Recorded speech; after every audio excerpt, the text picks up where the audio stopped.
আল্লাহ তাআলার হামদ ও সানা এবং প্রশংসা আজ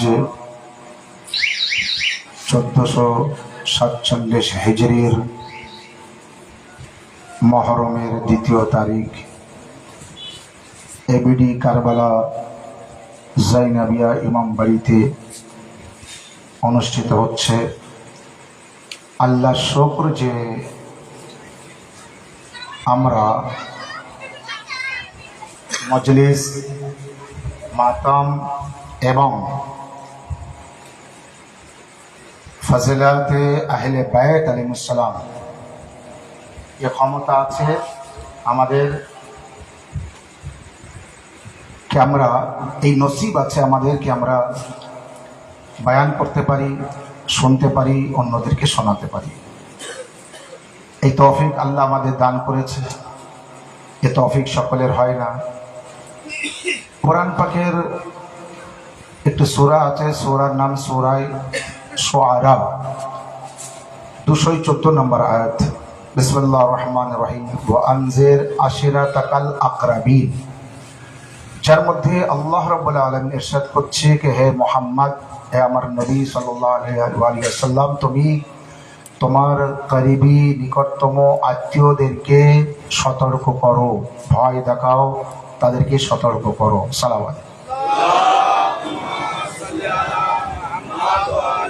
এই যে ওয়া আনজির আশিরাতাকাল আকরাবিন, এই আয়াতের তাফসীর অনেক লম্বা এবং আয়াতে কারিমা ছোট্ট, কিন্তু তার তাফসীর অনেক বেশি।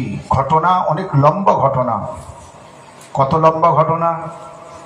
আমার আপনার নবীর 23 বছর জিন্দেগির প্রতিটি মুহূর্তে, প্রতিটি জায়গায় এই আয়াত কাজ করেছে। এই যে আয়াত, রাসূলুল্লাহ যেদিন তাবলীগ শুরু করেন সেখান থেকে নবী পাক সাল্লাল্লাহু আলাইহি ওয়াসাল্লামের শাহাদাত পর্যন্ত, পর্দায় যাওয়া পর্যন্ত কত বছর? 23 বছর। রাসূলুল্লাহ প্রকাশ্য তাবলীগ কত বছর করেছিলেন? 23 বছরের শুরুতে এই আয়াত। তো এখান থেকে যদি আপনি শেষ পর্যন্ত রাসূলুল্লাহর প্রতিটি যে তাবলীগী উমুর, যে কাজ, তার প্রতিটি জায়গায় এই আয়াত কাজ করেছে। কিভাবে? এর তাফসিরে যখন যাবেন তখন জানতে পারবেন, এর আগে জানতে পারবেন না। আল্লাহ তার প্রিয় হাবিবকে যে ঘোষণা করেছেন, আল্লাহর তরফ থেকে যে অর্ডার এসেছে, আমার হাবিব, অনেক আয়াত এসেছে। ইয়া আইয়ুহান নবী ইন্না আরসালনাকা শাহিদা ওয়া মুবাশশিরা ওয়া নাযীরা ওয়া দাঈয়ান ইলাল্লাহ বিইজনিহি ওয়া সিরাজাম মুনীরা। হে আমার নবী, আমি তোমাকে প্রেরণ করেছি সাক্ষী স্বরূপ, সুসংবাদ দেওয়ার জন্য, ভয় দেখানোর জন্য, অর্থাৎ জাহান্নামের আযাবের ভয়, এবং তুমি উজ্জ্বল প্রদীপ স্বরূপ আমি তোমাকে পাঠিয়েছি। এই আবারও এক জায়গায় বলেছে, যে আয়াতটি আমি কাল পড়েছিলাম, কুল ইন কুনতুম তুহিব্বুনাল্লাহা ফাত্তাবিউনি ইউহিব্বুকুমুল্লাহ ওয়া ইয়াগফির লাকুম যুনুবাকুম ওয়াল্লাহু গফুরুর রহিম। হে নবী, তুমি বলে দাও, যদি আমার আল্লাহকে তোমরা ভালোবাসতে চাও তো প্রথমে আমার কথা মতো চলো, আমাকে ভালোবাসো। যদি আমাকে ভালোবাসো, আমার কথা মতো চলো, তাহলে আল্লাহ তোমাকে ভালোবাসবে এবং তোমাদের গুনাহ, তোমাদের অন্যায়, তোমাদের পাপগুলিকে আল্লাহ ক্ষমা করে দেবে। আর আল্লাহ ক্ষমা করনেওয়ালা, ওয়াল্লাহু গফুরুর রহিম, ও আল্লাহ যে গফুর আছে এবং দয়ালু ও মেহেরবান আছে। আল্লাহ রাব্বুল আলামিন কোরআনে মাজিদের মধ্যে সূরা জুমার মধ্যে ইরশাদ করছে, হুয়াল্লাযী বাআসা ফিল উম্মিয়িনা রাসূলাম মিনহুম ইয়াতলু আলাইহিম আয়াতিহি ওয়া ইউযাক্কিহিম ওয়া ইউআল্লিমুহুমুল কিতাবা ওয়াল হিকমা ওয়া ইন কানু মিন ক্বাবলি লাফি দালালিন মুবিন। আগে আয়াতগুলি বুঝবেন আমি নবী সম্পর্কে, কারণ নবীকে না বুঝলে আল্লাহকে বুঝতে পারবো না, নবীকে না চিনলে আল্লাহকে চিনতে পারবো না, নবীকে না জানলে ইসলাম জানতে পারবো না, নবীকে না জানলে আমি কোরআন জানতে পারবো না, নবীকে না জানলে আমি শরিয়ত জানতে পারবো না, নবীকে না মানলে কাবা জানতে পারবো না। অর্থাৎ আগে নবী, আমি যখন নবীকে জানবো তো সবকিছু জানতে পারবো। এই জন্য নবী সম্পর্কে কোরআনের আয়াত কি বলেছে, নাউজুবিল্লাহ নাউজুবিল্লাহ, আমাদের নবীকে আল্লাহ মূর্খ বানিয়ে দুনিয়ায় পাঠাননি, বরং শিক্ষক বানিয়ে দুনিয়ায় পাঠিয়েছিলেন। সালাওয়াত মুহাম্মদ ওয়া আলাইহি। এই জন্যে সেই নবীকে আল্লাহ রব্বুল আলামিন সর্বপ্রথম তাবলীগী কাজ শুরু করার প্রথম দিন, ইসলামের ইতিহাস যারা জানে, যারা মূর্খ তাদের সাথে আমার কোনো কথা নেই, কারণ মূর্খদের বোঝানো যাবে না। আল্লাহ তাই মূর্খদের সাথে কথা বলেনি। আল্লাহ যখনই কথা বলেছে মুমিন মুত্তাকিদের সাথে, ইয়া আইয়ুহাল্লাযিনা আমানু, ইয়া আইয়ুহাল্লাযিনা আমানু, ইয়া আইয়ুহাল্লাযিনা আমানু, মানে আল্লাহ যখনই কথা বলেছে ইমানদারের সাথে। কার সাথে? ইমানদারের সাথে কথা বলেছে। যে ইমানদার সে আল্লাহর কথা বুঝতে পারবে, যে ইমানদার না সে আল্লাহর কথা বুঝতে পারবে না। এই জন্য আল্লাহ বলেছে ইমানদারদের সাথে কথা। আপনারা এখানে জ্ঞানী মানুষ আছেন, কারণ যে জন্ম থেকে মজলিসে আবু আব্দুল্লাহ হুসাইন আলাইহিস সালাম শুনে আসছে, ফারশে আজাই বসে আসছে, মায়ের পেটে থাকাকালীন মজলিসে ইমাম হুসাইন আলাইহিস সালাম শুনে আসছে। অতএব আপনাদের মধ্যে অনেক ইলম আছে, আপনাদের মধ্যে অনেক জ্ঞান আছে, আপনাদের মধ্যে অনেক শিক্ষা আছে। আপনাদের সাথে বললে আপনারা বুঝতে পারবেন, একটু ইশারা করলে আপনারা বুঝতে পারবেন। এই জন্য আমি প্রথমেই ইশারা করেছি, সবাই বুঝতে পারেননি। এই যে আয়াত, এই আয়াত যেখানে নাজিল হয় সেই জায়গার নাম বা সেই বৈঠকের নাম, সেই জলসার একটি নাম আছে। সেই নাম বললে আপনারা বুঝতে পারবেন। কে বলতে পারেন? মাশাআল্লাহ, আল্লাহু আকবার, ইয়া রাসূলুল্লাহ, ইয়া আলী, লব্বাইক ইয়া হুসাইন। জোরে বলতে হবে, লব্বাইক ইয়া কাম। মাশাআল্লাহ।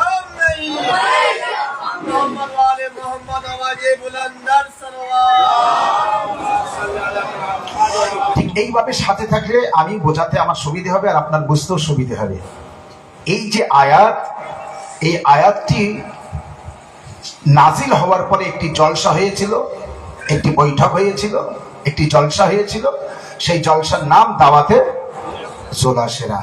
এই দাওয়াতে জুলাশেরা যে মানবে না, সে নবী পাকের 23 বছর তাবলীগী জিন্দেগির কিছুই মানলো না। প্রথমে দাওয়াতে জুলাশেরা মানতে হবে। দাওয়াতে জুলাশেরা কি? ওয়া আনজির আশিরাতাকাল আকরাবিন। হে রাসূল, হে আমার হাবিব, আমার দোস্ত, আমার বন্ধু, সর্বপ্রথমে তুমি তোমার খানদানের যে লোক আছে, বংশের যে লোক আছে, তোমার গোষ্ঠীর যে লোক আছে, তোমার করিবি, তোমার নিয়ারেস্ট, তোমার কাছের যারা আছে তাদেরকে দাওয়াত করো। আর দাওয়াত করে তাদেরকে একটু খাওয়া দাওয়ার ব্যবস্থা করো, তাদের খেতে দাও আর আপ্যায়ন করো। করার পরে তাদের কাছে তুমি তোমার প্রস্তাবটা রাখো যে আমি কি জন্য এসেছি, কার তরফ থেকে এসেছি, কে আমাকে পাঠিয়েছে, আর আমি কি নিয়ে এসেছি, তোমাদেরকে কি দিতে যাচ্ছি। বিরাট ব্যাপার। দাওয়াতে জুলাশেরার ঘটনা বিরাট বড় ঘটনা। আর এই ঘটনা রাসূলুল্লাহ শেষ সময় পর্যন্ত গিয়েছে। কারণ এই দিন যে ওয়াদা করেছে সবাই নবীকে ছেড়েছে, সে কিন্তু নবীকে ছাড়েনি। তাই এই দিনকার ঘটনা রাসূলুল্লাহ শেষ সময় পর্যন্ত আমি আপনাদের বলেছি। রাসূলুল্লাহ 23 বছর তাবলীগী জিন্দেগি প্রকাশ্য যে তাবলীগ করেছে 23 বছর, আর আগে ছিল 40 বছর। জন্মগ্রহণ করা থেকে নিয়ে এই দিন পর্যন্ত 40 বছর, আর এখান থেকে রাসূলুল্লাহ আরো গিয়েছে 23 বছর, এই হলো 63 বছর। তো আমাদের প্রিয় নবীর বয়স অনেকে বলতে পারে না, নবীর উম্মতি কিন্তু বলতে পারে না নবীর বয়স কত, বলতে পারে না। এই জন্যে সারা রাত মিলাদ শোনে, কিন্তু এই কথা তো বলে না। আর বলে না মানে জনগণ যারা শোনে তারা জানেও না, আর জানে না মানে জানবেও না, আর বলতে পারবে না।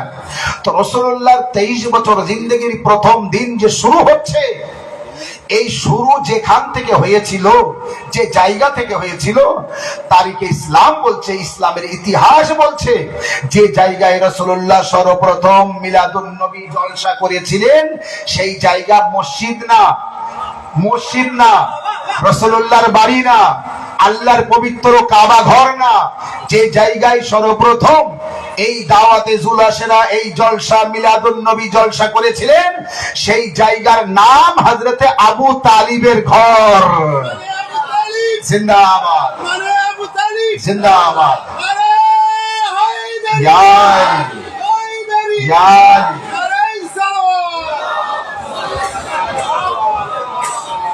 দেখুন, ইমানের পরীক্ষা। যদি আপনি বিশ্বাস করেন তো আপনার ঈমান থাকবে, যদি বিশ্বাস না করেন তো ঈমান থাকবে না। কারণ ওই সময় কাবা ঘরে কেন যায়নি রাসূলুল্লাহ? তো আমি আর আপনি কি করব? আমরা নবীকে জিজ্ঞাসা করি, হুজুর আপনি তো এসেছেন আল্লাহর তরফ থেকে, আর আপনি সর্বপ্রথম ইসলামের একটি জলসা করছেন, মিলাদ। ইসলামের সর্বপ্রথম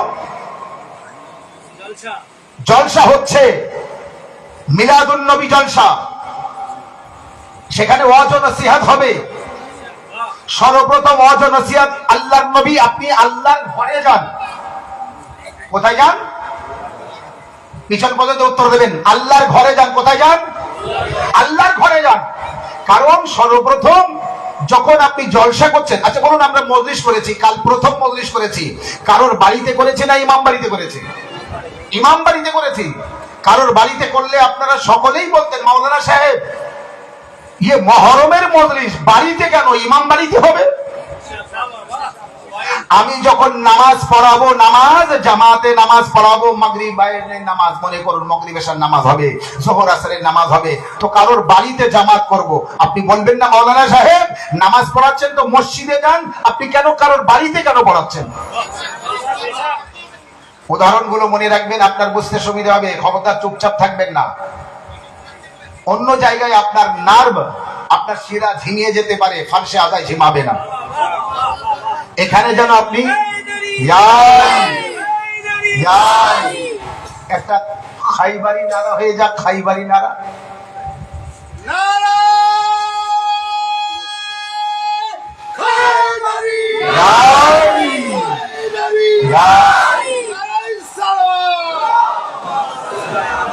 নারায় হায়দারিও হবে, নারায় খাইবারিও হবে। ঠিক আছে? তো আল্লাহ রাসূল আপনি কাবা ঘরে যান, আল্লাহর ঘর, পবিত্র ঘর কাবা ঘর, সেখানে যান। আর সেখানে যাওয়ার পরে আপনি ইসলামের তাবলীগ শুরু করুন। আপনি বলুন কি আল্লাহ আমাকে পাঠিয়েছে। আপনি যা বলবেন কি আমি নবী হয়ে এসেছি, আমি রাসূল হয়ে এসেছি, আমি হাদি হয়ে এসেছি, আমি শিক্ষক হয়ে এসেছি। আল্লাহু আকবার। দাওয়াতে জুলাশারা প্রমাণ করিয়ে দেবে নবীর একটা উম্মতি জান্নাতে যাবে, বাকি নবীর উম্মতের মধ্যে একটা ফেরকা জান্নাতে যাবে, বাকি সব জাহান্নামে যাবে। তার কারণ একটাই ফেরকা নবীকে শিক্ষক ভাবে, বাকি সবাই মূর্খ ভাবে। আর এর কারণেই জাহান্নামে যেতে হবে। কারণ আমি যদি নবীকে নাউজুবিল্লাহ তিনি লেখাপড়া জানতেন না এটা ভাবি, তো এটা তখন ভাবতে পারতাম যখন নবীজি শেষ সময় বলেছিলেন কাগজ কলম দাও।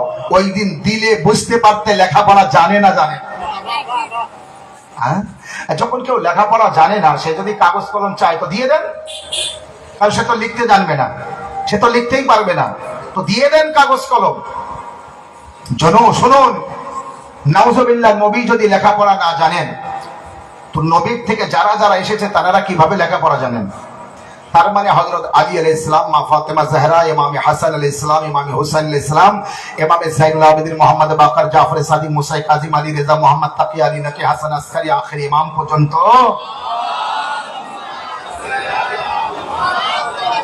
প্রমাণ হবে কেউ লেখাপড়া জানে না। কারণ যে প্রথম কপিটা, মেন কপি, মেন কাগজ, এটাকে জেরক্স করে হাজারো পৃষ্ঠার আনা হচ্ছে। প্রথম পৃষ্ঠারে যা থাকবে সব পৃষ্ঠারে তাই আসবে।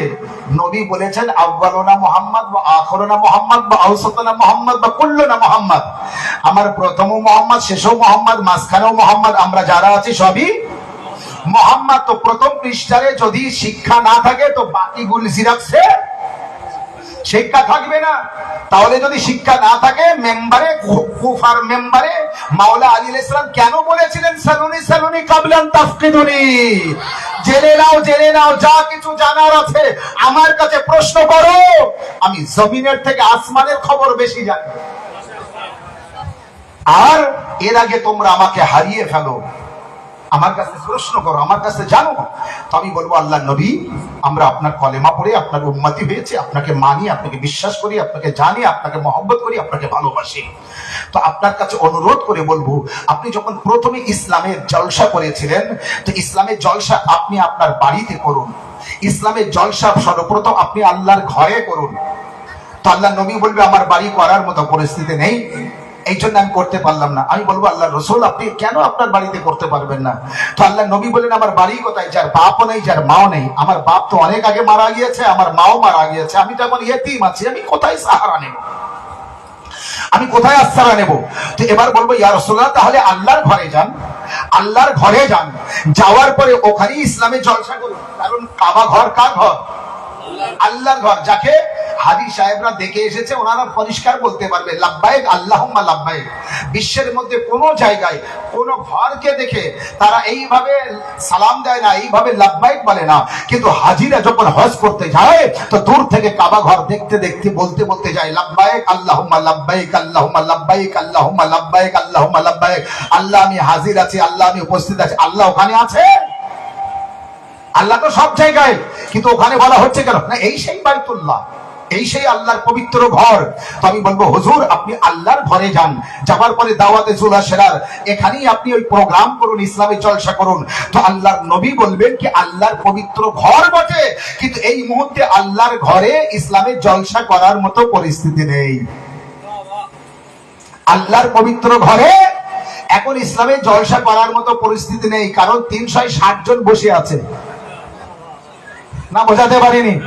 360 জন বসে আছে, তার ভিতরে 3টে বড় বড় আছে, লাত মানাত উজ্জা। লাত মানাত উজ্জা এই 3টে বড় বড় আছে, আর বাকি সব ছোট ছোট আছে। এক একটা খানদানের তরফ থেকে একটা করে রেখে গিয়েছে, রেখে তারা দখল করে রেখেছে। ওটা আবার দখলে আনতে হবে, পরিষ্কার করতে হবে, জায়গা পরিষ্কার করতে হবে, তারপরে ওখানে যেতে পারবো। আমি বলবো আল্লাহর রাসূল ওখানে কি আছে? বলে ওখানে মূর্তি রাখা আছে।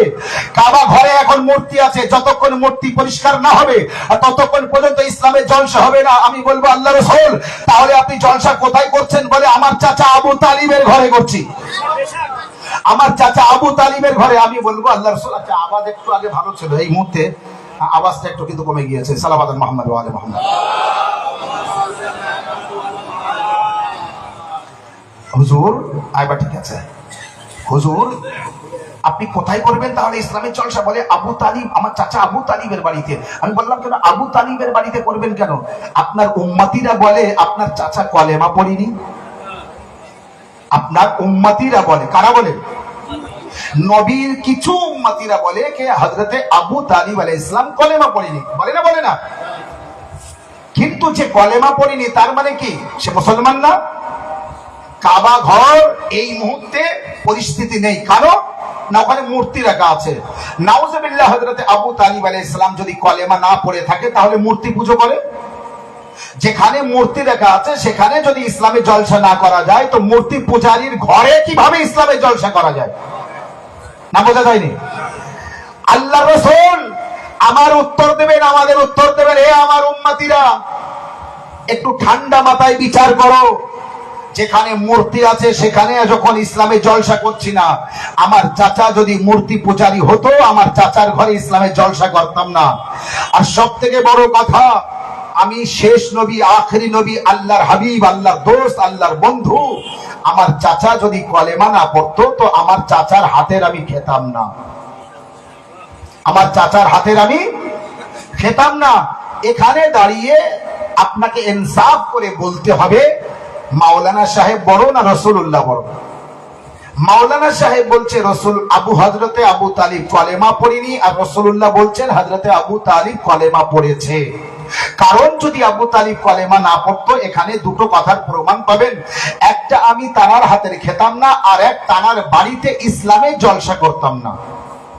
তানার বাড়িতে ইসলামের প্রথম জলসা করে কোরআনের আয়াত শুনিয়ে রাসূলুল্লাহর উদ্দেশ্য কি আসার আল্লাহ প্রেরণ করেছেন, তার উদ্দেশ্য কি তিনি তার উদ্দেশ্যকে বয়ান করে প্রমাণ করিয়ে দিয়েছে।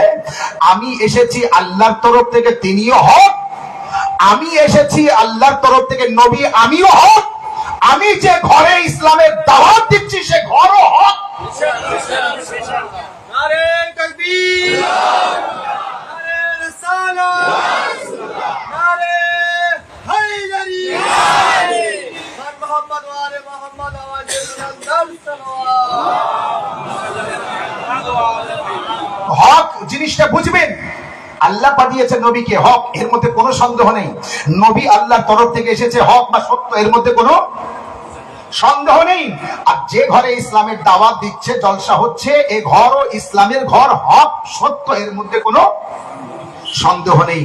কিন্তু সন্দেহ করবে ওই ব্যক্তি যে ব্যক্তির না মানার ইচ্ছা, না মানার অভ্যাস আছে, তাকে যতই আপনি প্রমাণ দেন না কেন সে কিন্তু মানবে না। না বোঝাতে পারবেন? যার না মানার অভ্যাস আছে সে কখনোই মানবে না। আবু লাহাব, আবু জেহেল, আল্লাহর প্রিয় নবী কতবার বুঝিয়ে বলেছে, দেখো আমি ইসলাম নিয়ে এসেছি, আমি একটি ধর্ম নিয়ে এসেছি, নাম হলো ইসলাম, শান্তির ধর্ম ইসলাম নিয়ে এসেছি। তোমরা এই কাজে আমাকে সাহায্য করো, আমাকে সহযোগিতা করো। আর যে আমাকে এই কাজে সাহায্য করবে, সহযোগিতা করবে, সে আমার ওসি হবে। আমি বলেছি না, এই দাওয়াতে জুলাসেরার এই জলসা, এই ঘটনা এখান থেকে নবীর শেষ সময় পর্যন্ত কিন্তু কাজে আসছে প্রতিটা জায়গায়। যে আমার এই কাজে সাহায্য করবে, আজ ওয়াদা করবে, সেই আমার ওসি হবে, আমার প্রতিনিধি হবে, আমার খলিফা হবে, আমার জানিশীন হবে, অন্য কেউ না। তাহলে কিন্তু একটা দলিল তৈরি হয়ে যাচ্ছে। এখানে যেহেতু অতটা লোক, রাসূলুল্লাহ যা রান্না করেছিলেন হযরত আবু তালিব আলাইহিস সালাম, আচ্ছা জলসা হচ্ছে আবু তালিব আলাইহিস সালামের বাড়িতে, তো খাবার ব্যবস্থা কে করবেন? আবু তালিব আলাইহিস সালাম করবেন। আচ্ছা রাসূলুল্লাহর বাপ করবেন, তো বাপ ছিলেন। রাসূলুল্লাহর আম্মা মা খাদি আম্মা জান করবেন, হযরত মা আমিনা, তো মা আমিনা আছেন না। রাসূলুল্লাহ যখন মায়ের গর্ভে ছিলেন তখন পিতা হযরত আব্দুল্লাহ ইন্তেকাল করেছিলেন। রাসূলুল্লাহ জন্মগ্রহণ করলে 5 থেকে 6 বছর বয়স, তখন মা আমিনা মারা গেলেন। তাহলে এবার রাসূলুল্লাহর মা এবং আব্বা আছে নেই, তো মানুষ কে করলেন? মানুষ অর্থাৎ বড় কে করলেন? লালন পালন কে করলেন? হযরত আবু তালিব আলাইহিস সালাম করলেন। তো আবু তালিব আলাইহিস সালামের বাড়িতে রাসূলুল্লাহ বললেন, আমি একটি জলসা করব, চাচা আপনার মত কি? তো হযরত আবু তালিব আলাইহিস সালাম বললেন, বেটা তুমি এগিয়ে যাও, আমি তোমার সাহায্য করছি, বলো আমার কি করতে হবে। তো বলে, আপনি খাওয়া দাওয়ার ব্যবস্থা করুন। আর হযরত আলী আলাইহিস সালামকে বললেন কি, আলী তুমি এই খানদানের বাকি লোকদেরকে দাওয়াত দিয়ে এসো, বলো আমাদের বাড়িতে তোমার দাওয়াত আছে। রাসূলুল্লাহ অর্ডার করলেন, আবু তালিব সব ব্যবস্থা করলেন, আর হযরত আলী আলাইহিস সালাম সকলকে দাওয়াত দিলেন। দেখুন, এই খানদানকে চিনবেন, এই পরিবারকে চিনবেন, এই ব্যক্তি পবিত্র মানুষগুলিকে চিনবেন, তারপরে আপনি ইমানদার হবেন আর আল্লাহ আপনার সাথে কথা বলবে। এনাদের চিনবেন না তো আপনি ইমানদার হবেন না আর আল্লাহ আপনার সাথে কথা বলবে না। আপনাকে এক সাইড হয়ে চলতে হবে।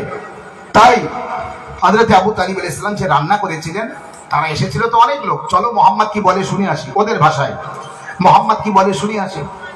আল্লাহর নবী প্রথমে খাওয়া তাদের খাইয়ে নিলেন। তারা এত খাওয়া খেয়েছে, এত খাওয়া খেয়েছে, জানে যা রান্না করেছে আমাদের 2-3 জনের কুল হবে না, সব পুড়িয়ে যাবে। কিন্তু এত খাওয়া খেয়েছে, কয়েকজন ব্যক্তি এসেছে, 40 জনের উপরে লোক। কত জনের?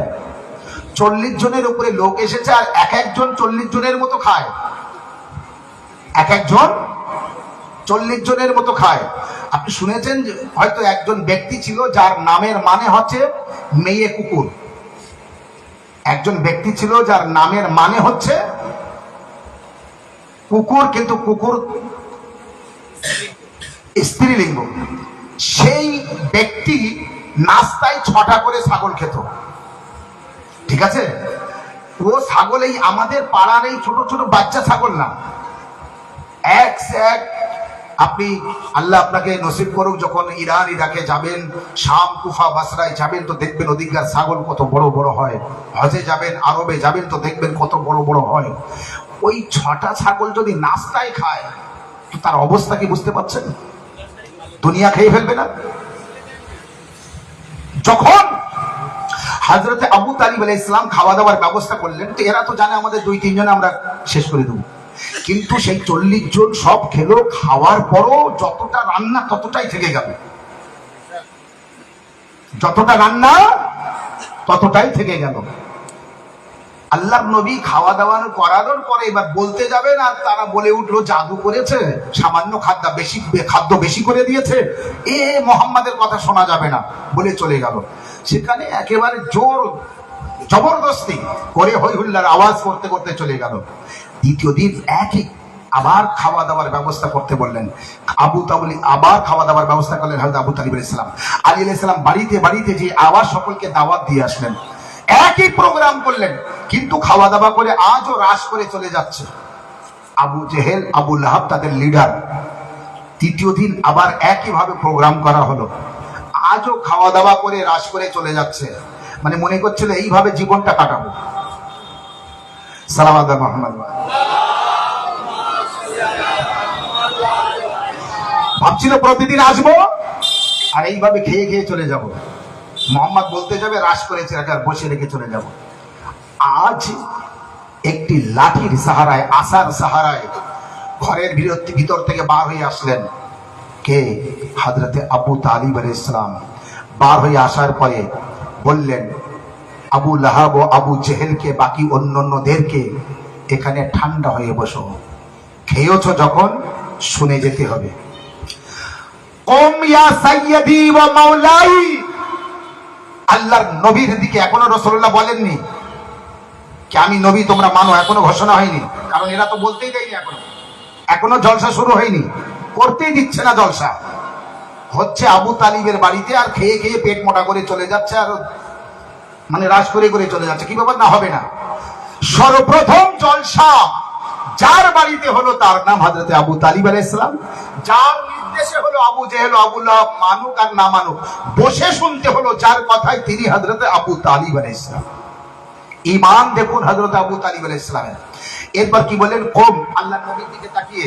এখনো নবীর ঘোষণা হয়নি যে আমি নবী, আর সর্বপ্রথম কেউ কলেমা পড়বে, এখনো ঘোষণা হয়নি। বাস রাসূলুল্লাহর দিকে তাকিয়ে হযরতে আবু তালিব আলাইহিস সালাম বললেন কুম ইয়া সাইয়্যিদি ওয়া মাওলাই। উঠে দাঁড়ান। যাকে, যে ভাইপোকে নিজের হাতে করে লালন পালন করে বড় করলেন, সেই ভাইপো কি সে সত্যিকারের সাধারণ ছেলে, সাধারণ মানুষ ভাইপো, না আল্লাহর নবী, না আল্লাহর তরফ থেকে তিনি বড় ওহদা ও পদ নিয়ে এসেছেন? হযরতে আবু তালিবের এই কথার দ্বারাই বোঝা যায়। বললেন কুম ইয়া সাইয়্যিদি ওয়া মাওলাই। উঠে দাঁড়ান, আয় আমার সাইয়্যিদ, আমার মাওলা। আয় আমার সাইয়্যিদ মানে সরদার, রাহবার, নেতা। উঠে দাঁড়ান, বা মাওলাই, এবং আমার মাওলা। মাওলার মানে অনেক রকমের আছে।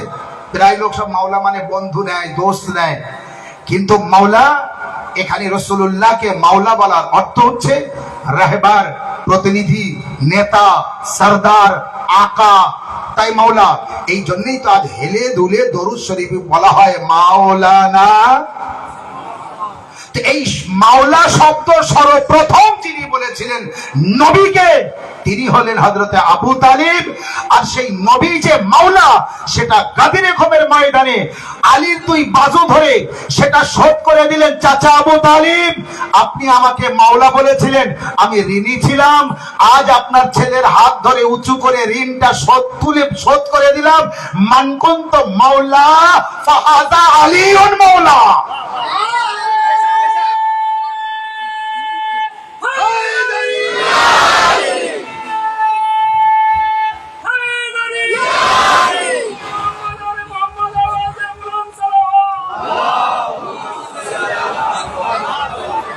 চাচা আবু তালিব আলাইহিস সালাম, আপনি আমাকে মাওলা বলেছিলেন, আমি তো ঋণী ছিলাম, ঋণটা শোধ করতে হবে। আপনার ছেলেকে দিয়ে আমি ঋণটা শোধ করে দিলাম। যে আমি যদি মাওলা হই, আর অবশ্যই আমি মাওলা, তো আমি যার মাওলা, আলী তার মাওলা। আমি যার মাওলা, আলী তার মাওলা। পৃথিবীর নবীর সমস্ত উম্মতিরা নবীকে মাওলা বলে না, বলে না? মাওলা বলে। নবীজি বলছেন আমি যখন তোমার মাওলা, তো শোনো, আমি যার মাওলা, আলীও তার মাওলা। এখানে রাসূলুল্লাহ উঠে দাঁড়ালেন। নিজের বাড়ি আবু তালিবের বাড়িতে আবার এসেছে। উঠে দাঁড়ালেন। উঠে দাঁড়ানোর পরে যা বলার বললেন কি আল্লাহ আমাকে নবী বানিয়ে পাঠিয়েছে, আমি নবী হয়ে এসেছি, রসুল হয়ে এসেছি, আখরি রসুল হয়ে এসেছি। আল্লাহর তরফ থেকে আমি ইসলাম নিয়ে এসেছি। আমি ইসলাম প্রচার করব, জান্নাতের খবর দেবো, জাহান্নামের খবর দেবো। জাহান্নাম আযাবের জায়গা, জান্নাত শান্তির জায়গা। যারা আল্লাহর নীতি, নিয়ম, নীতি, আদর্শকে মানবে, শরিয়াত মানবে, তারা জান্নাতে যাবে। যারা মানবে না, তারা জাহান্নামে যাবে। সবকিছু বোঝালেন। এবং বললেন এই কাজে যে আমাকে সাহায্য করবে সে আমার ওসি, আমার খলিফা, আমার জানিশীন হবে। তোমাদের মধ্যে কেউ আছো যে এই কাজে আমার প্রতিনিধিত্ব করবে, আমার ওসি, আমার খলিফা হবে, আমার জানিশীন হবে? 10 বছর বয়স তখন হযরত আলী আলাইহিস সালামের উঠে দাঁড়িয়েছিলেন। দাঁড়ানোর পরে বলেছিলেন, ইয়া রাসূলুল্লাহ, আমি আছি। লাব্বাইক ইয়া রাসূলুল্লাহ। এই আজ যে আল্লাহর ঘরে গিয়ে লাব্বাইক আল্লাহুম্মা লাব্বাইক আল্লাহুম্মা লাব্বাইক বলে চিৎকার করে হাজিরা, এই লাব্বাইক শব্দ সর্বপ্রথমে যার মুখ দিয়ে বার হয়েছিল তিনি আমারও আপনার মাওলা আলী। ইয়া আলী, ইয়া আলী, আলী আলী আলী আলী বার মুহাম্মদ ওয়া আলি মুহাম্মদ সাল্লাল্লাহু আলাইহি। তো মাওলা আল্লাহ বাই এই দুটো শব্দ মাওলা সর্বপ্রথম যার মুখ দিয়ে বার হয়েছিল তিনি হলেন হযরত আবু তালিব আলাইহিস সালাম। আল্লাহ বাই সর্বপ্রথম যিনি বলেছিলেন তিনি হলেন হযরত আলী আলাইহিস সালাম। রাসূলুল্লাহকে বলেছিলেন লাব্বাইক ইয়া রাসূলুল্লাহ, অর্থাৎ ইয়া রাসূলুল্লাহ আমি উপস্থিত, আমি হাজির আছি। আল্লাহ নবী বলেন বসো, দেখি এর মধ্যে আর কেউ আছে কি। আচ্ছা আলী তুমি বসো। বসানোর পরে আবার একই কথা বললেন, কেউ আছো তোমাদের মধ্যে যে আমাকে এই কাজে সাহায্য করবে? থাকো, তবে উঠে দাঁড়াও। কেউ যখন দাঁড়াচ্ছে না, হযরত আলী আলাইহিস সালাম আবার উঠে দাঁড়ালেন। আচ্ছা কাজটা যেমন তেমন কাজ মনে করবেন না, সারা আরব মূর্তি পূজারী, সারা আরব, তার মধ্যে তার মাঝে আপনাকে ইসলাম প্রচার করতে হবে। মানে ওখানে যে ধর্ম আছে সেই ধর্মের বিরুদ্ধে অন্য ধর্ম প্রচার করতে হবে। উদাহরণস্বরূপ এখান থেকে এই দক্ষিণের দিকে, ঠিক আছে, আমি কোনো গ্রামের নাম নিচ্ছি না, ঘন্টা দেড়েক দুই আপনি যাবেন বাইকে, যাওয়ার পরে সেই গ্রামে যেয়ে মাযহাবে ইমামিয়া জাফরি মাযহাবের আপনি প্রচার করবেন, ঠিক আছে? আপনার দুজনকে পাঠাবো, আর সেই গ্রামে বাড়ি বাড়ি যেয়ে বলবেন যে আপনারা জাফরি ফিরকা গ্রহণ করুন, ইমামিয়া মাযহাব গ্রহণ করুন। যেতে রাজি আছেন? হ্যাঁ, যেতে রাজি থাকবেন তখন যখন বলবেন কি আমাদের সাথে সাথে একটা খাটিয়াও পাঠাতে হবে। সালাওয়াত মুহাম্মদ, কারণ বাঁচাবে না। তাহলে কত বড় দায়িত্ব 10 বছরের হযরতে আলী ইবনে আবি তালিব আলাইহিস সালাম নিচ্ছেন। ইয়া রাসূলুল্লাহ, আপনার এই কাজে আমি সাহায্য করব, যেমন তেমন কাজ মনে করবেন না। আমি আপনাকে উদাহরণ দিয়ে বুঝিয়েছি। এমন একটি গ্রামে যাবেন যে গ্রামে ইমামিয়া মাযহাবের আজাদার কেউ নেই, ইমামিয়া মাযহাবের কোনো বিষয় জানে না, আরো ইমামিয়া মাযহাব কতটা খারাপ তার প্রমাণ দেয়, তার প্রমাণ দেয়। না, এই গ্রামটা নিলাম না নামটা, তার প্রমাণ দেয়। যেমন বাংলাদেশের দুই একটা ওই নবীর মেম্বারে আর কি বলবো, কুকুরি বলা যেতে পারে, ওদের জবাব আমি 2-1 দিন পরে দেবো মজলিসে ইনশাআল্লাহ। তারা যেভাবে মাযহাবে শিয়া নিয়ে যেভাবে সমালোচনা করেছে তাদের উত্তর আমি দেবো 1-2 দিন পরে ইনশাআল্লাহ আসবে। আর তাদের আমি নোটও করে রেখেছি, ওই ব্যক্তিদের ভিডিওটাও আমি সেভ করে রেখেছি। কত বড় হারামি না হলে আর নাপাক থেকে পয়দা না হলে এরকম পবিত্র মাযহাবকে নিয়ে সমালোচনা করে না। তো ওদেরকে কিভাবে জাহান্নামে পাঠাতে হয় সেটাও আমি ইনশাল্লাহ আপনাদের সামনে রাখবো। তো যে কথা বলছিলাম, তো ওই রকম গ্রামে আপনাকে যদি পাঠানো হয় জাফরি ফিরকার প্রচারের জন্য, ইমামিয়া মাযহাবের প্রচারের জন্য, আর যে বলতে হবে মনে করুন কালকে পাঠাবো, আর কাল যে বলবেন আজ মুহররমের 2 তারিখ তোমাদের মজলিস করতে হবে, সবার কালো পোশাক পরতে হবে, মাতম করতে হবে। তো স্বাভাবিক এক তো যেতে রাজি হবেন না, আর যদি যান তো আপনার অবস্থা কি হবে?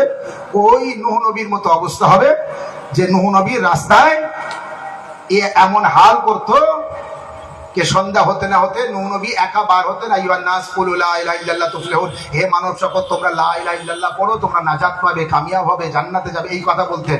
আর লোক চারিদিক দিয়ে এত পাথর মারতো, নূহ নবী রাস্তায় পড়ে যেতেন, ওনার শরীরের উপরে পাহাড়ের মতো পাথর জমে যেত।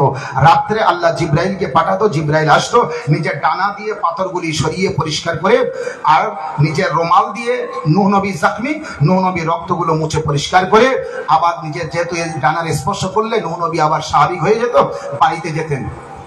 এই অবস্থা করবে না? এই অবস্থা করবে। আরবের মুখে যখন রাসূলুল্লাহ ঘোষণা করতে যাচ্ছেন আমি নবী, আমি আল্লাহর তরফ থেকে এসেছি, ইসলাম নিয়ে এসেছি, প্রথমে তোমাদের বলতে হবে লা ইলাহা। কি বলতে হবে? লা ইলাহা, কোনো ইলাহা নেই, কোনো আল্লাহ নেই। তার মানে কোনো উপাসনা করার মতো, পূজা করার মতো, ইবাদত করার মতো কেউ নেই। ইল্লাল্লাহ, শুধুমাত্র আল্লাহ। আল্লাহ ছাড়া কোনো ইলাহা নেই। তার মানে এই কথা বলার সাথে সাথে ওই যে 360টি আছে তার বিরোধিতা করতে হলো। ওই মাযহাবের ওই ফেরকার লিডাররা ছাড়বে আর? আচ্ছা, তাতে বাপও নেই মাও নেই। নবীজি এই যে প্রচার করতে যাচ্ছেন, এই সময় নবীর মাথায় সাহারা থাকবে, পাশে থাকার মতো কেউ থাকবে তো না? আব্বা আব্দুল্লাহ আছে, না মা আমেনা আছে। তাহলে রাসূলুল্লাহ এত বড় দায়িত্ব নেন কিভাবে? যার জন্য আগে খানদানের লোককে ঠিক করতে গিয়েছে। তিন বার হযরতে আলী আলাইহিস সালাম উঠে দাঁড়ালেন। কে দাঁড়ালেন?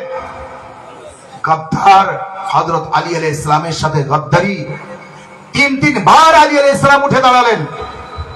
আল্লাহর নবী তৃতীয়বারে যখন কেউ দাঁড়াচ্ছে না, হযরত আলী আলাইহিস সালাম উঠে দাঁড়ালেন। তখন সেখানেই বললেন কে? রাসূলুল্লাহ বললেন, আলী আলাইহিস সালাম বললেন, ইয়া রাসূলুল্লাহ, লাব্বাইক ইয়া রাসূলুল্লাহ, আমি সাক্ষী দিচ্ছি আশহাদু আন্নাকা মুহাম্মাদার রাসূলুল্লাহ, আমি সাক্ষী দিচ্ছি মুহাম্মদ, আপনি মুহাম্মদ আল্লাহর রাসূল। আমি সাক্ষী দিচ্ছি আপনি মুহাম্মদ আল্লাহর রাসূল। এটাও শুনে রাখুন, আজ যে আমরা লা ইলাহা ইল্লাল্লাহ পড়ি, এটা রাসূলুল্লাহর বাণী। মুহাম্মাদুর রাসূলুল্লাহ পড়ি, এটা আলী আলাইহিস সালামের বাণী। আজ যে কলেমা পড়ে আমরা মুসলমান হই, এই কলেমা মুহাম্মদ রাসূলুল্লাহ শব্দটি কার মুখ দিয়ে বার হয়েছিল? আলী আলাইহিস সালামের মুখ দিয়ে বার হয়েছিল। আবু জেহেল আর আবু লাহাব মানতে পারলো না। এত সুন্দর করে বোঝানোর পরে মানলো না। হযরত আলী আলাইহিস সালাম ওয়াদা করলেন, আমি আপনাকে সাহায্য করব এই কাজে, আমি আপনাকে মদদ করব এই কাজে, আপনি যা বলবেন তাই শুনবো, আপনি যেখানে যাবেন সেখানেই যাব, আপনার পিছন পিছন চলবো, আপনার পিছন পিছন চলবো, আগে আগে না, আপনার পিছন পিছন চলবো। এই জন্যই তো মাওলা আলী আলাইহিস সালাম বলেছেন, আরবের উটনীদের পিছন পিছন যেভাবে তার বাচ্চা ঘোরে, আমিও রাসূলুল্লাহর পিছন পিছন ওইভাবে ঘুরতাম। আমিও রাসূলুল্লাহর পিছন পিছন ওইভাবে ঘুরতাম, যেমন উটনির পিছন পিছন তার বাচ্চা ঘুরতো। এবার বোঝা গেল হযরত আলী আলাইহিস সালাম কিভাবে রাসূলুল্লাহকে সাহায্য করেছেন। মানিনি আবু জেহেল, অনেকে মানিনি, তার ভিতরে দুজনের নাম করি, আবু জেহেলও মানিনি, আবু লাহাবও মানিনি। এখন কিন্তু মাবিয়ার বাপ আবু সুফিয়ান এখনো কিন্তু অমুসলিম, এখনো কলেমা পড়েনি। বহুত পরে যে কলেমা পড়ে মুসলমান হবে আবু সুফিয়ান, তারপরে মাবিয়া, তার খানদান। কোথায় এরা এখন? এরা এখন অনেক দূরে। সর্বপ্রথম ইসলাম হযরতে আবু তালিব আলাইহিস সালামের বাড়ি থেকে প্রচার হওয়া শুরু হলো। আবু লাহাব, আবু জেহেল মানেনি। তো যে কথা আমি বলতে বলতে এখানে এসেছিলাম, যার না মানার অভ্যাস আছে সে কখনোই মানবে না, এই কথা বলেই এটা বোঝানোর জন্য আমি এখানে এসেছিলাম। তো আবু জেহেল মানলো না, আবু লাহাব মানলো না। এই আবু জেহেল একদিন বলছে, আচ্ছা মুহাম্মদ, তুমি যে নবী, আমি মানবো, তোমার কত ক্ষমতা আছে, তোমার কত হিম্মত আছে। পাশে দাঁড়িয়ে, রাসূলুল্লাহর পাশে দাঁড়িয়ে আবু জেহেল বলছে, তোমার কত হিম্মত ও ক্ষমতা আছে, আর তুমি কেমন আল্লাহর নবী, একটা প্রমাণ দাও। রাসূলুল্লাহ বললেন, আমি যতই প্রমাণ দেই না কেন, তুমি কলেমা পড়বে না।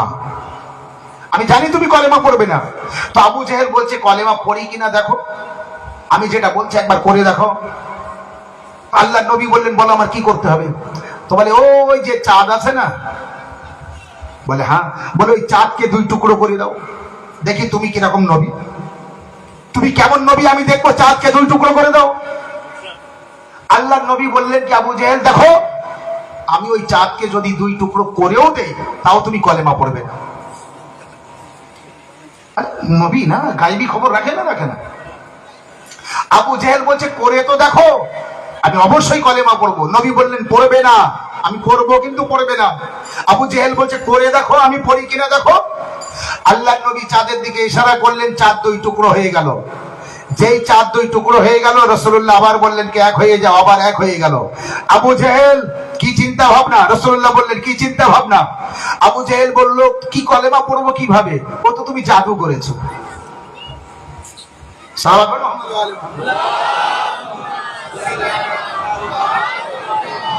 কি বললো আবু জেহেল? আমি কলেমা কি জন্য পড়বো? কেন পড়বো না? না তুমি তো জাদু করেছো। আবু জেহেল রাসূলুল্লাহকে এখানে কি বললো? জাদু করেছো। আর রাসূলুল্লাহ বলে দিয়েছিলেন যে তুমি কলেমা পড়বে না, তাই হলো। এরপর আবু জেহেল বলছে আবার একদিন, আচ্ছা মোহাম্মদ, তুমি কিরাম আল্লাহ সাচ্চা নবী, আমি তোমার পাশেই আছি, তোমার কত ক্ষমতা আছে, আল্লাহর কাছে দোয়া করো দিন, আল্লাহ আমার উপর আযাব নাজিল করুন। যে না মানার সে কখনো মানবে না, আমি বলেছিলাম তুমি দোয়া করো আল্লাহর কাছে, আল্লাহ আযাব নাজিল করো, আমার উপরে দোয়া করো, আল্লাহর গজব নাজিল হোক আমার উপর, আমি এখানে ধ্বংস হয়ে যাই, শেষ হয়ে যায়। রাসূলুল্লাহ বদদোয়া করলেন, আল্লাহকে বললেন আল্লাহ তুমি এর উপর আযাব নাজিল করো, একে ধ্বংস করে দাও। আওয়াজে কুদরত হলো, আল্লাহর আওয়াজ আসলো, মোহাম্মদ আযাব ওর উপরে দিতাম, কিন্তু যেহেতু তুমি রাহমাতাল লিল আলামিন, তুমি আলামিনের জন্য রহমত, আর ও তোমার পাশে আছে, তাই আমি ওর উপর আযাব নাজিল করতে পারবো না। সাহাবা করে মুহাম্মদ ওয়া আলি মুহাম্মদ।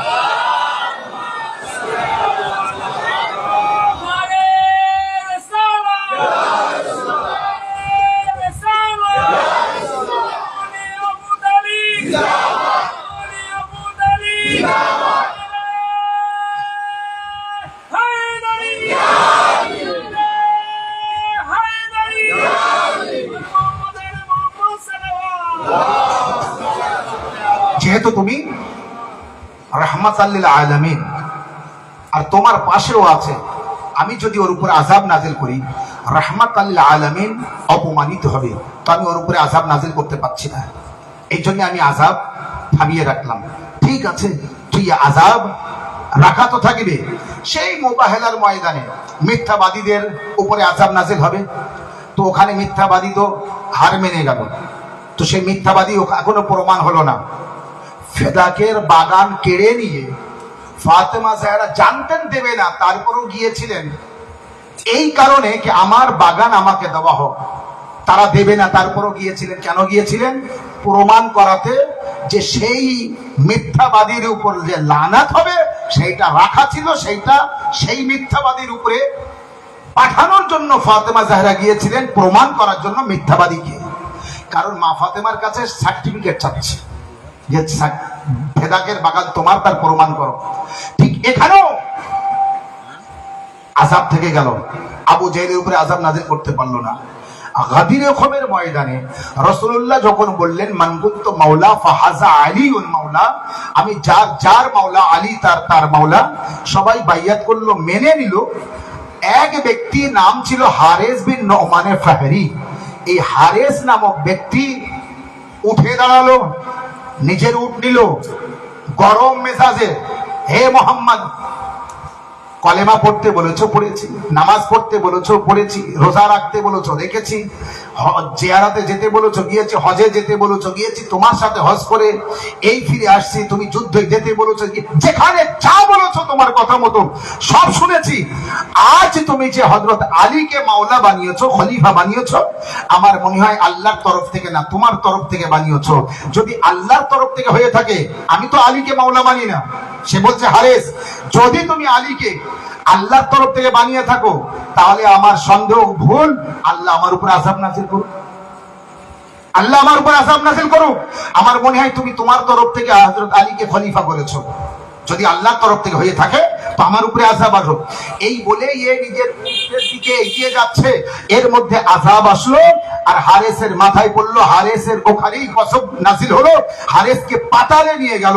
আমি বলবো আল্লাহ রাসূল, আল্লাহর কাছে প্রশ্ন করি, আল্লাহ, আবু জেহেল আযাব চেয়েছিল, আযাব দাওনি, হারেস আযাব চেয়েছে, আযাব দিয়েছো। আল্লাহ এ মাবুদ, ভালোভাবে বুঝবেন, এরপর আমি মুসাইবে যাব, সময় শেষ হয়ে গেছে। হে আল্লাহ, আবু জেহেল নবীর পাশে ছিল, আযাব পাঠাওনি, হারেস ও নবীর পাশে, এখানে আযাব দিয়েছো, আবু জেহেল কলেমা পড়েনি, হারেস কলেমা পড়েছে। আবু জেহেল নামাজ পড়েনি, হারেস নামাজ পড়েছে। আবু জেহেল রোজা রাখেনি, হারেস রোজা রেখেছে। আবু জেহেল হজ করেনি, হারেস নবীর সাথে টাটকা হজ করে হাজি হয়ে এসেছে। আবু জেহেলের উপরে আযাব নাজিল করোনি তুমি, কেন আল্লাহ হারেসের উপরে আযাব নাজিল করলে? আল্লাহর আওয়াজ আসবে আসগার, জানো না? আবু জেহেল আর হারেস এই দুইজনের মধ্যে পার্থক্য আছে। আবু জেহেল না কলেমা পড়েছে, না নামাজ পড়েছে, না রোজা রেখেছে, না হজ করেছে, আল্লাহকেই মানেনি, নবীকেই মানেনি, কাউকে মানেনি, আমি তার উপর আযাব নাজিল করিনি। কিন্তু হারেস এতদিন তার উপরে আযাব নাজিল হয়নি, আজ আমি আযাব নাজিল করেছি। কারণ হারিস লা ইলাহা ইল্লাল্লাহর দুশমন ছিল না, মুহাম্মদ রাসূলুল্লাহর দুশমন ছিল না, আলিয়ান ওলিউল্লাহর দুশমন। আলী ইয়ালি হারিস লা ইলাহা ইল্লাল্লাহর দুশমন না। হারিস লা ইলাহা ইল্লাল্লাহ পড়েছে না পড়েনি? মুহাম্মদ রাসূলুল্লাহ পড়েছে না পড়েনি? কিন্তু আলিয়ান ওলিউল্লাহ পড়েনি। আলিয়ান ওলিউল্লাহ পড়েনি। আমি বলবো আল্লাহ না পড়ে না পড়ুক, অনেকে তো পড়ে না। আলিয়ান ওলিউল্লাহ বহুত মানুষ তো পড়ে না, তো হারেস না পড়ে না পড়ুক, আল্লাহ তুমি হারেসকে ছেড়ে দাও। আল্লাহ বলবে আজ যদি ছেড়ে দেয় তো বাকিরাও ছাড় পাবে। প্রথম হুজ্জত, দলিল ও প্রমাণ, প্রথম হুজ্জত আলী, শেষ হুজ্জত 12 জন হুজ্জত, 12 জন ইমাম। প্রথম হুজ্জত আলী। আলীর দুশমনকে যদি ছেড়ে দেই, ইমামে হাসানের দুশমনকেও ছাড়তে হবে, হুসাইনের দুশমনকেও ছাড়তে হবে, যাইনুল আবেদিন আলাইহিস সালামের দুশমনকে ছাড়তে হবে, মুহাম্মদ বাকরের দুশমনকে ছাড়তে হবে, জাফর সাদিকের দুশমনকে ছাড়তে হবে, মুসা কাসিমের দুশমনকে ছাড়তে হবে, আলী রেজা মোহাম্মদ তাকি আলী নাকি হাসান আসকারি আখেরি ইমাম পর্যন্ত তাদের দুশমনকে ছাড়তে হবে। আমি আল্লাহ প্রথম আলীর দুশমনকে না ছেড়ে প্রমাণ করিয়ে দিয়েছি, বাকি দুশমনদের ছাড়বো না। সালাওয়াত মুহাম্মদ